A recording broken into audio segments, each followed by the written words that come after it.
नमस्कार दोस्तों, स्वागत है आपका इस न्यू वीडियो में। इस वीडियो के थ्रू हम लोग इंग्लिश वोकैबुलरी के इंपॉर्टेंट क्वेश्चन डिस्कस करने वाले हैं जो कि आपके सारे एग्जाम्स के लिए इंपॉर्टेंट है। तो पहले मैं आपको 5 सिनोनिम कराऊंगा, उसके बाद 5 एंटोनिम्स, उसके बाद मैं आपको 5 वन वर्ड सब्स्टिट्यूशन कराऊंगा। तो पहला क्वेश्चन है आपका, choose the synonym of defamation. Choose the synonym of defamation. देखिए, डिफेमेशन का मतलब होता है किसी को बदनाम करना या किसी को नीचा दिखाना। तो देखिए, रिस्पेक्ट का मतलब क्या होता है, इज्जत करना, और इंसल्ट का मतलब क्या होता है, बेइज्जत करना। तो सिंपल सा है, option number B is the correct answer, insult. ठीक है, डिफेमेशन का मतलब क्या होता है, बदनाम करना, और इंसल्ट का मतलब भी सेम होता है। चलिए अगले क्वेश्चन की तरफ बढ़ते हैं। Choose the synonym of assimilate. Choose the synonym of assimilate. देखिए, एसिमिलेट का मतलब होता है अपनाना। जैसे किसी भी चीज़ को आप अपनाते हो तो उसको कहते हैं हम एसिमिलेट।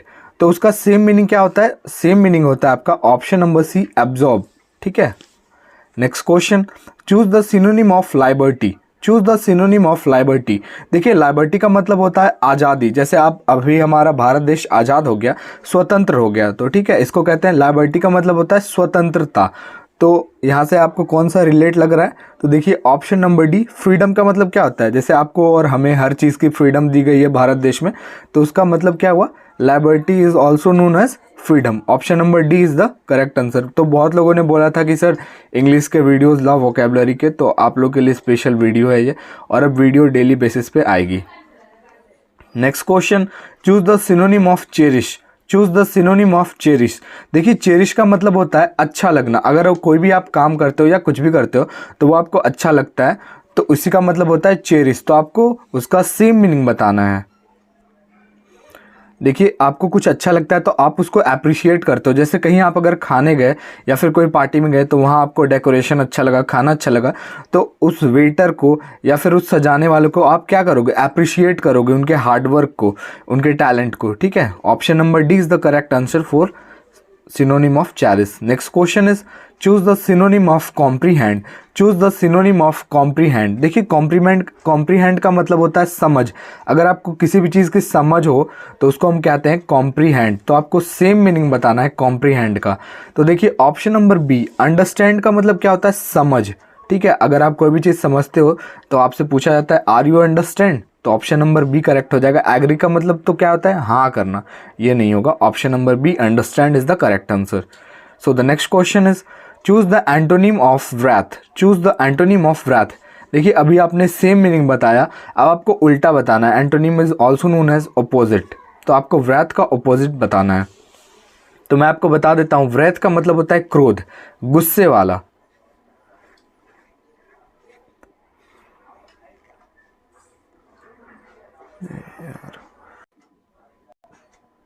तो देखिए, गुस्से वाला होता है व्राथ का मतलब।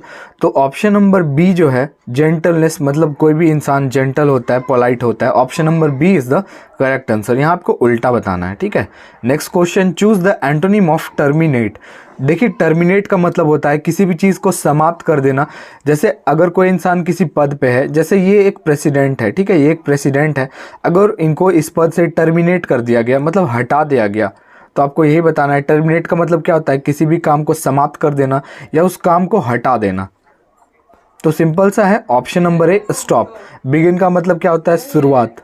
सॉरी, ऑप्शन नंबर बी, क्योंकि यहाँ पे उल्टा पूछ रहा है ना, तो स्टॉप तो सेम ही हो गया ना, टर्मिनेट का एंड भी सेम हो गया, हॉल्ट भी सेम हो गया। Option number B is the correct answer, begin means शुरुआत। Next question is, choose the antonym of diverge. Choose the antonym of diverge.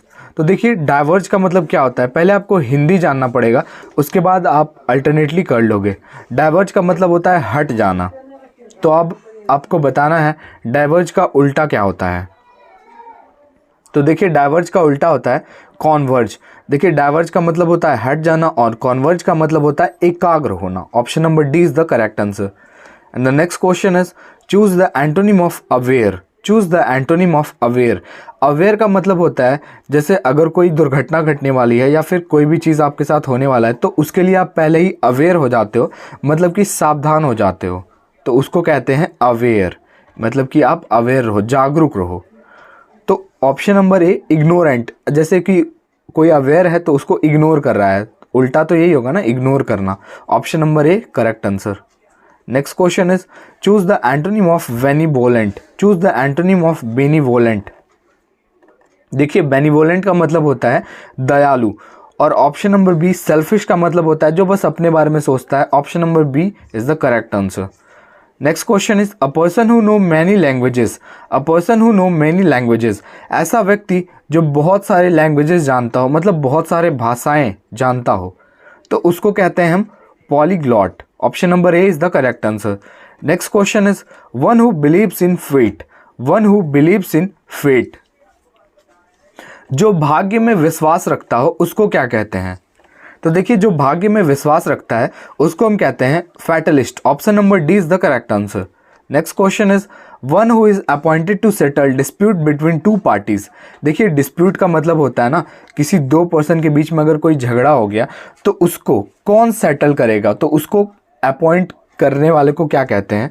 जो उसको अपॉइंटेड होते हैं उसको क्या कहते हैं? उस डिस्प्यूट को, उस झगड़े को सॉल्व करने वाले को, दो पार्टीज के झगड़े को सॉल्व कर, जैसे एक बीजेपी पार्टी है, जैसे मैं यहाँ पे आपको समझाता हूँ, जैसे ये एक पार्टी है बीजेपी, ये एक पार्टी है आईएनसी, ठीक है, इंडियन नेशनल कांग्रेस। तो इस दोनों में अगर झड़प हो गई किसी भी बात को लेकर, टू पार्टीज हैं, ये दोनों पार्टीज हैं, तो अगर कोई झड़प हो गई तो इसको कौन सॉल्व करेंगे? तो देखिए इसको सॉल्व करते हैं आपके आर्बिट्रेटर, जिसको हिंदी में पंच बोला जाता है, गांव में भी होता है ना sarpanch. Next question is one who is unable to pay one's डेब्ट। One who is unable to pay one's डेब्ट, इसका मतलब ये हुआ जो खुद का, जैसे अगर किसी ने बैंक से कर्ज लिया 10 लाख 20 लाख तो बहुत कम हुआ, 10 करोड़ 20 करोड़ से भी ज़्यादा कर्ज लिया और वो उसको चुका नहीं पाया, मतलब कि वो दिवालिया हो गया। बहुत सारे लोग हैं ऐसे इंडिया में जो कि अब बाहर जा चुके हैं। Option number D bankrupt is the correct answer. And the last question is one who doubts in every good thing. ऐसा व्यक्ति जो हर अच्छे काम में संदेह करता हो। डाउट का मतलब क्या होता है? संदेह करना। तो ऐसे व्यक्ति को हम कहते हैं सैनिक, ठीक है। Option number A is the correct answer. तो वीडियो को ही एंड करते हैं। वीडियो अच्छा लगा और हमारे चैनल पे आप नए हो तो लाइक शेयर एंड सब्सक्राइब जरूर करें।